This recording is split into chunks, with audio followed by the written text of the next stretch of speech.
حصہ 1 تعارف اللہ کے کلام سے آغاز بسم اللہ الرحمن الرحیم الحمدللہ رب العالمین والصلاة والسلام علی سید الانبیاء والمرسلین قرآن مجید فرماتا ہے ذالک الکتاب لا ریب فیہ ھدی للمتقین سورۃ البقرہ 2-2 ترجمہ یہ وہ کتاب ہے جس میں کوئی شک نہیں، ہدایت ہے پرہیزگاروں کے لیے۔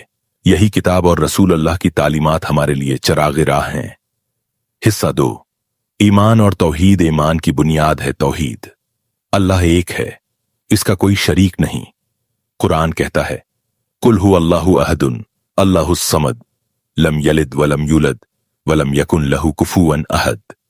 سورۃ الاخلاص 112 1-4۔ رسول اللہ نے فرمایا ایمان یہ ہے کہ تم اللہ پر، اس کے فرشتوں پر، اس کی کتابوں پر، اس کے رسولوں پر، قیامت کے دن پر اور تقدیر کے اچھے اور برے ہونے پر ایمان لاؤ۔ صحیح مسلم۔ یہی ایمان انسان کو روشنی دیتا ہے اور باطل سے جدا کرتا ہے۔ حصہ 3 نبی آخر الزمان کی سیرت۔ قرآن میں فرمایا گیا لقد کان لکم فی رسول اللہ اسوۃ حسنہ سورۃ الاحزاب 33-21۔ ترجمہ بے شک رسول اللہ کی زندگی میں تمہارے لیے بہترین نمونہ ہے۔ حدیث مبارک مجھے صرف اس لیے بھیجا گیا ہے کہ اچھے اخلاق کو مکمل کروں۔ الموطا امام مالک۔ رسول کی سیرت عدل، شفقت اور رحم سے بھری ہے۔ یتیموں پر شفقت، دشمنوں کے ساتھ درگزر اور دوستوں پر وفا، یہی اسوہ حسنہ ہے۔ حصہ 4 صحابہ کرام کے روشن واقعات۔ حضرت ابوبکر صدیق ہجرت کے وقت غار ثور میں حضور کے ساتھ جان نچھاور کر دی۔ حضرت عمر فاروق عدل کی مثال، راتوں کو مدینے کی گلیوں میں گشت کرتے تاکہ کوئی بھوکا نہ سوئے۔ حضرت عثمان غنی اپنی دولت اللہ کی راہ میں لٹا دی، یہاں تک کہ کنواں خرید کر مسلمانوں کے لیے وقف کیا۔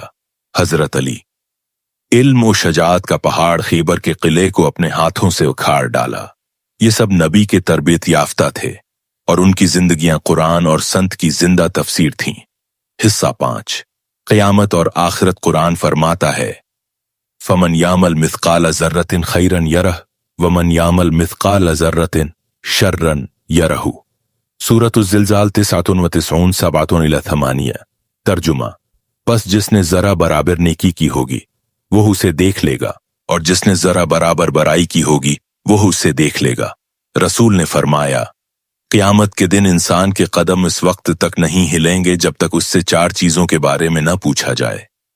اس کی عمر کہاں گزاری، اس کا علم کہاں لگایا، اس کا مال کہاں سے کمایا اور کہاں خرچ کیا، اور اس کے جسم کو کہاں کھپایا۔ ترمذی۔ یہی آخرت کی حقیقت ہے، حساب، جزا اور سزا۔ حصہ 6 امت مسلمہ کے لیے پیغام۔ قرآن کہتا ہے یا ایھا الناس انا خلقناکم من ذکر و انثی وجعلناکم شعوبا وقبائل لتعارفوا ان اکرمکم عند اللہ اتقاکم۔ سورۃ الحجرات 39-13۔ ترجمہ اے لوگو، ہم نے تمہیں ایک مرد اور عورت سے پیدا کیا اور قوموں اور قبیلوں میں بانٹا تاکہ تم ایک دوسرے کو پہچانو۔ بے شک اللہ کے نزدیک تم میں سب سے زیادہ عزت والا وہ ہے جو سب سے زیادہ پرہیزگار ہے۔ یہی امت کی اصل طاقت ہے، تقوی، اتحاد اور اخوت۔ حصہ 7 اختتامیہ۔ دعا۔ آخر میں دعا اے اللہ ہمیں قرآن و سنت پر چلنے کی توفیق عطا فرما۔